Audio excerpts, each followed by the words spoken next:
Asante Mungu Baba kwa siku nyingine, mwanao naja mbele zako, nina shida pengine sina sehemu ya kwenda kushtaki kwingine. Tazama huyo nanipita, ana like wengine, murumie usimpe adhabu, pengine na uza kuja kunilike hata siku nyingine. Munongoneze aweke komenti nyingine, kiwezekana ashe video kwa watu wengine. Matunda ninayoyapata nitawapa wengine, nisiye mchoyo kama wale watu wengine waliona mali waliwapokonya wengine. Baba Mwenyezi, niwe hakuna mwingine wa kunifanya niwe kama watu wengine waliona mali walijitafuta, pengine ukinipa mimi nitawapa watu wengine ili wakafanye biashara zao na mambo mengine. Piga goti chini, hatutojali cha nani, japo sini wakimwaili, la tunahitaji ni waroni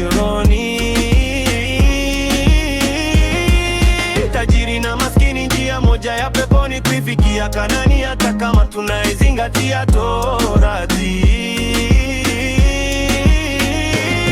Baba Mwenyezi, hili ombi langu la mwisho, wajua nafanya kazi isokuwa na mipaka, usanii rapa, sauti isokuwa na mipaka. Huku tunakuelekea mbona tuneke mipaka? Nimekisoma kitabu cha Kutoka kwenda Gaza, mawe yatazungumza endapo nikinyamaza. Mimi nabii lakini watu wananidhihaki, kila nikiwatazama wanasema hakuna haki. Nimeweka kazi zangu huku mtandaoni, watu wananidhihaki, hawaniamini. Swali kwenu ni jibuni, mimi sio kioo cha jamii, nimeagizwa kuifanya kazi ya shetani. Jumane kisumane, lazima zima mboga onekane, kama vita pande mbili, mishindi patikane, ni amani.